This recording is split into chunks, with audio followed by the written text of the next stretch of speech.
It's the 21st show. I'm Brian Mackey. Kevin Williams was a college student when he started driving around Michigan and Indiana, knocking on the doors of Amish women with a pitch. Write a weekly newspaper column about your life, tack on a recipe, and he would get it into print. He heard no most of the day. Then in Adams County, Indiana, one woman said yes. In that column, the Amish Cook is still running, these days written by an Illinois woman named Gloria Yoder, and it set Kevin Williams on a path of more than 3 decades, reporting on the Amish and other people dedicated to what you might call simple living. His new memoir is Not So Simple, My Adventures Among the Amish, Mennonites, Shakers, and Other Plain People. Kevin joins us now. Kevin, thanks for being here. Welcome to the 21st show. And Kevin, are you unmuted there? I think modern technology. If we can give Kevin a second. Yes, we're going to be talking. Yeah, technology. There you go. Welcome. Thanks for having me. Thanks for being here.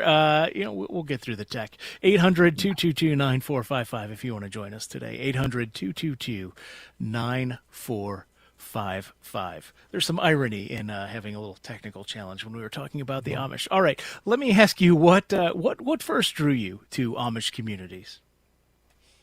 I think the simplicity. What draws a lot of people to the Amish, it's their simplicity, this way of life that seems less complicated. That's what it seems like at the surface. But once you really get into their communities, it's a lot more complicated than it looks from the outside. Yeah, well, let's dig into that. So you say the word Amish, people have different impressions, maybe based on their experience, right? For some people, it's horse-drawn buggies. Others, it may be popcorn or expensive oak furniture. Yeah. What are the most important definitions that you've learned of what it means to be Amish? Being Amish is more than just the religion. It's a way of life, and it's maintaining the outside world at sort of an arm's length.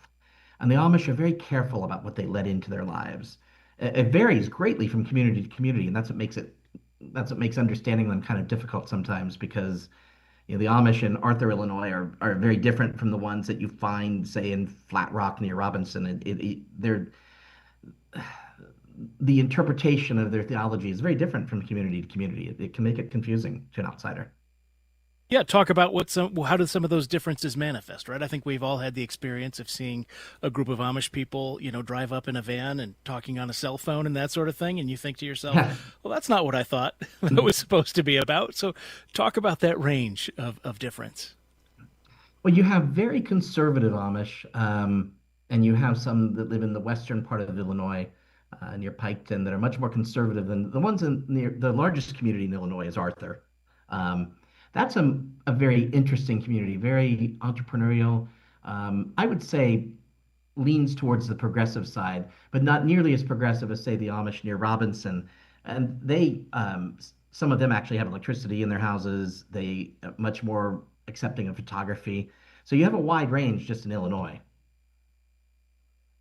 And how do those talk about where those this you mentioned this idea of keeping modernity or modern life at arm's length. Can you talk about the theological roots of that? It's about being separate. That's the Amish, are a Protestant breakaway group that goes back centuries, and the whole underpinning of Amish religion and culture is separation. And they've continued that to this day. Now, the Mennonites embrace a similar doctrine, but not quite as, although it varies greatly among the Mennonites too, because you have some Mennonites that are horse and buggy that live very much like the Amish, and then some that are much more progressive. But the general underpinnings of their religion are just separation from the rest of the world. That's very, very important to them. You have this word plain in the subtitle of your book, and I was curious about that. I did a little research on it. Talk about where that comes from and what it means in this context. Plain, and that's a term that Amish and Mennonites will use to describe themselves. I use it, I capitalize it. They consider themselves plain people, and that refers to their dress, the clothing.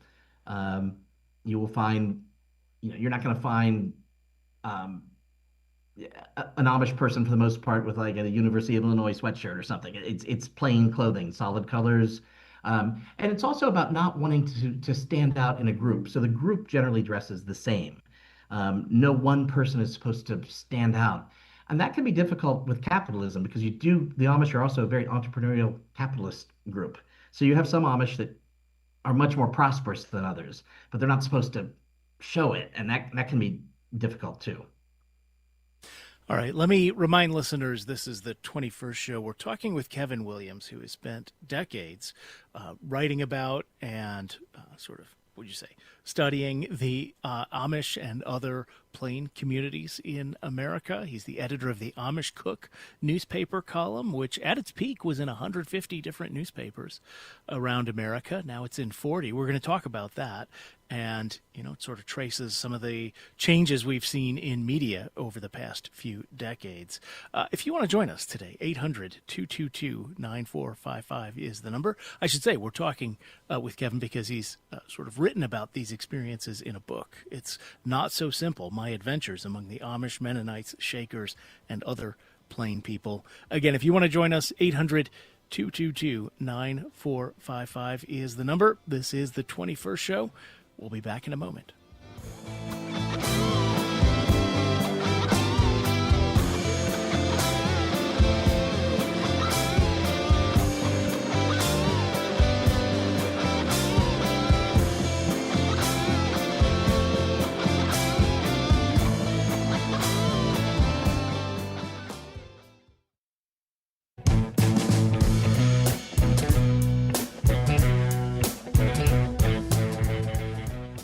It's the 21st show. I'm Brian Mackey, and my guest for the rest of the program today is Kevin Williams, editor of the Amish Cook, a nationally syndicated newspaper column he created, and which is now on its third writer, Gloria Yoder of Illinois. He has been writing about and sort of studying, trying to learn about from the Amish and other plain people for 3 decades. And he's written about those experiences in a new book. It's called Not So Simple, My Adventures Among the Amish, Mennonites, Shakers, and Other Plain People. That's with a capital P. If you want to join us today, 800-222-9455 is the number. That's 800-222-9455. And we actually have a caller on the line already. Craig is calling from Frankfurt on line 1. Craig, thanks for calling in. Well, thank you for this interesting topic. I would just like to ask the guest about outsiders coming into the Amish community. I don't mean, visitors or people like me, but, if somebody wants to be an Amish, wants to become part of the community, are they welcoming?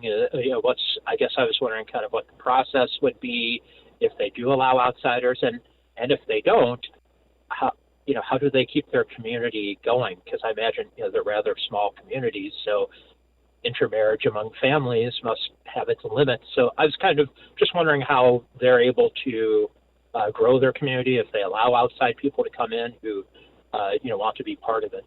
Thank you. Good question, Craig. Thanks for that. Kevin, over to you. Yeah, I love that question. I could spend the rest of the show on that, but I won't. The outsiders joining the Amish are very rare, but it does happen. And I've met several successful converts. Um, it they often don't. People who try to join don't get tripped up by the technology, because most people. That's why a lot of outsiders want to join. Is no internet, no TV. It's overload on our end, so that's the appeal.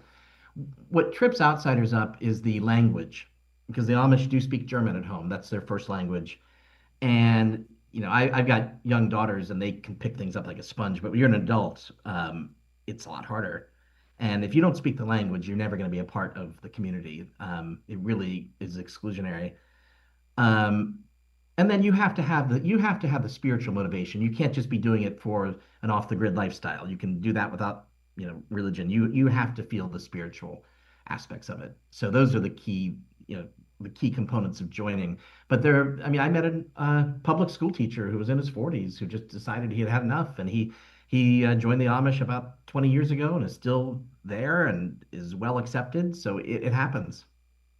As far as genetic diversity, the Amish are not people that they don't evangelize. They don't ask people to come in.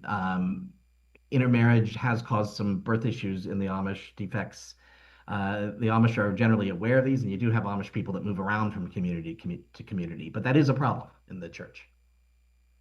You mentioned people are yeah, outsiders coming in trying to what would you say convert, I guess, or tripped up by the religious dimensions. What would you say is like one of some of the defining, what defines this way of believing from other, say, Protestant denominations? There's just this authentic, very authentic belief in, I mean, I'm not saying you don't see this in other Protestant religions, you do, but there's this authentic belief in the afterlife and heaven. I met an Amish man in Montana once who um, told me that he was so excited about death that he can't stand it, is what he told me.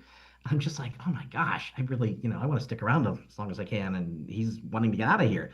Not because he believes so much in what awaits. So you have to have that. And a lot of other religions have that too. The Amish express it through simplicity and separation, but that's the key component is you have to have that spiritual fire. Like if you're going to join the church, Amish people who grow up in it have that instilled in them.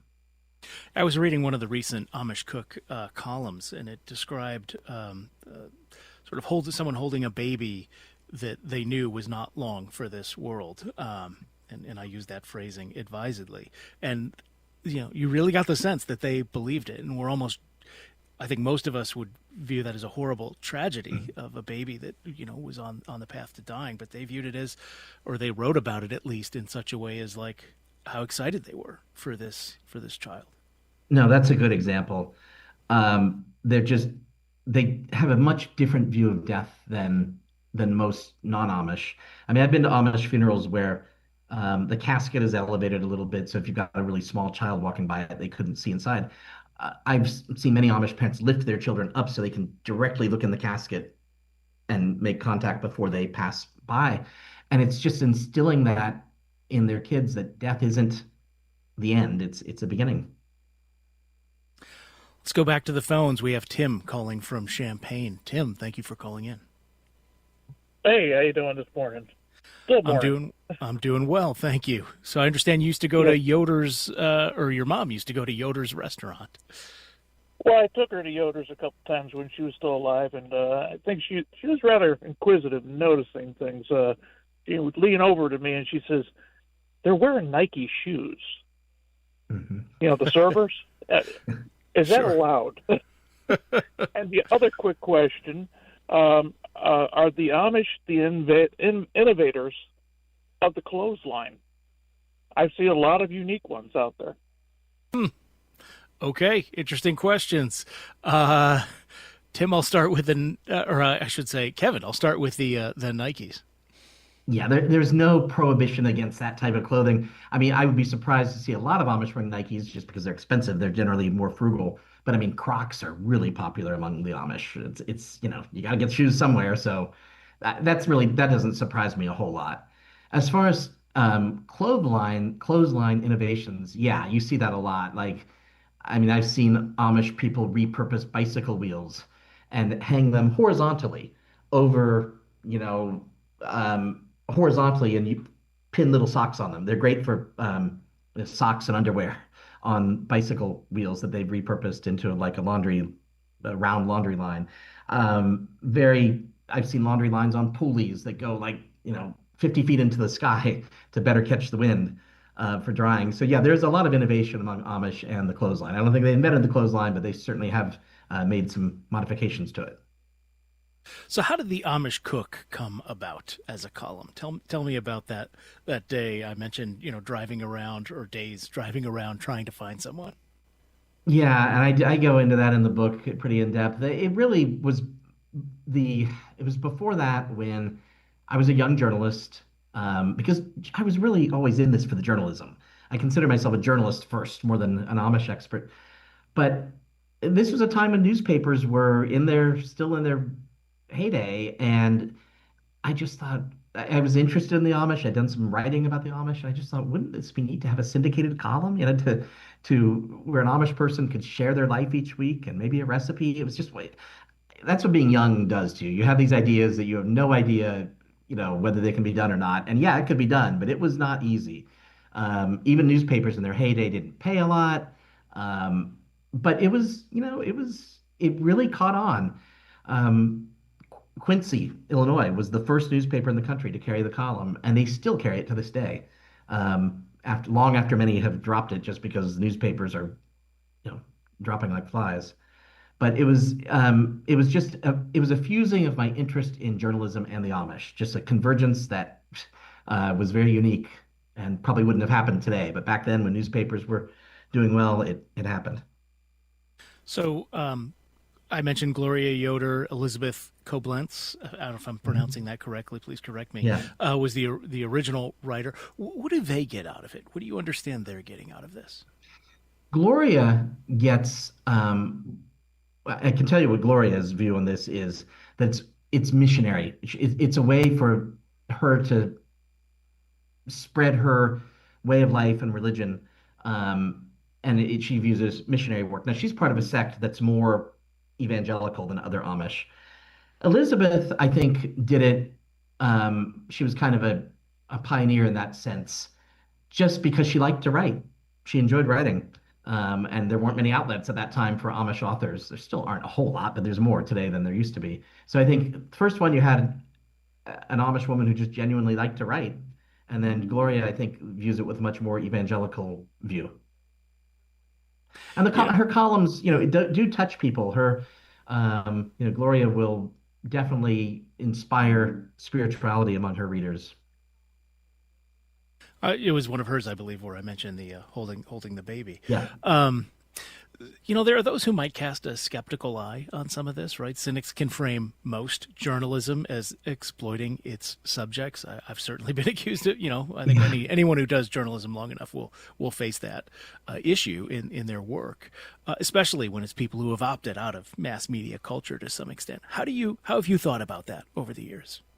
I've thought about that a lot, and cultural appropriation. I'm not Amish. Should I be doing,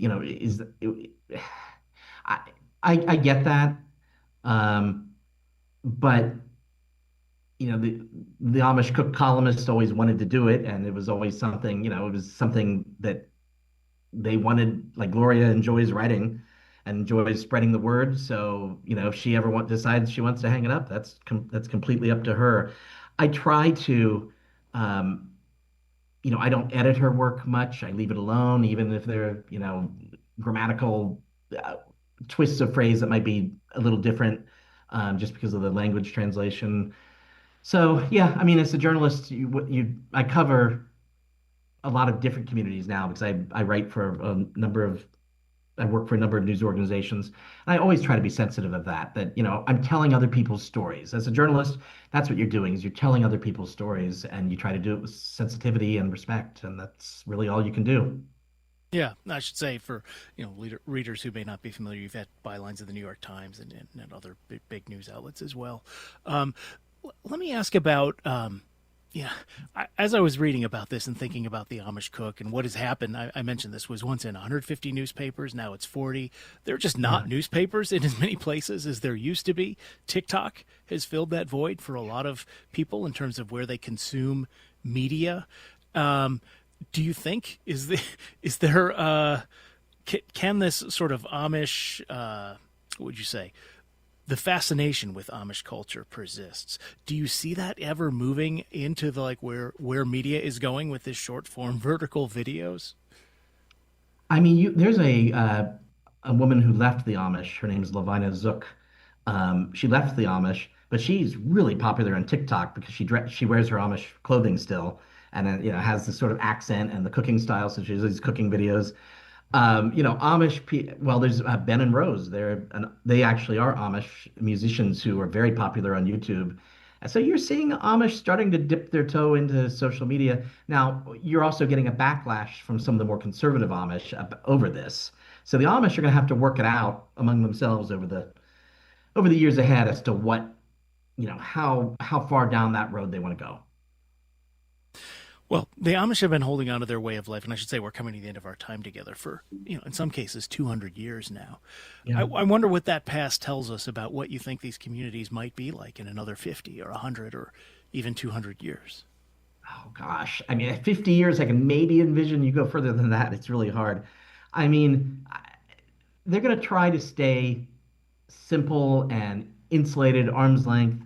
But I mean, even things like AI are encroaching into Amish communities, where some Amish are accepting that. They're saying, well, that's, it's a perfectly viable way to get information.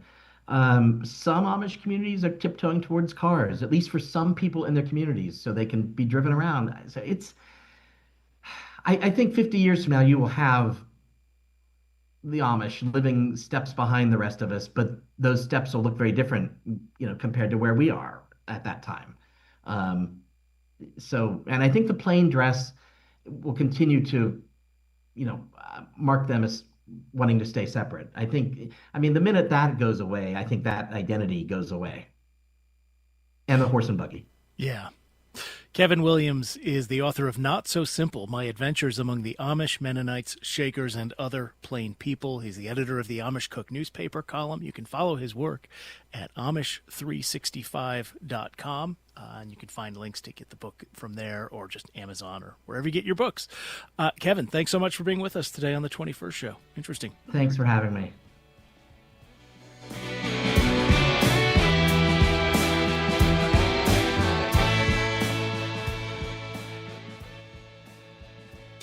That is all the time we have for our program today. Coming up tomorrow, we'll be speaking with Connor O'Neill. He is a producer on the NPR podcast White Lies, also a reporter. He has been documenting this group in Illinois seeking to partition us into two states, have a new Illinois. We're going to talk about his work there and where that movement continues, putting questions on the ballots around the state. We're also going to speak with author Addie Baird on her new book on baseball superstitions, rituals, and curses. It's called The Magical Game. It's all coming up tomorrow here on the 21st Show, which is a production of Illinois Public Media. I'm Brian Mackey. Thanks for listening.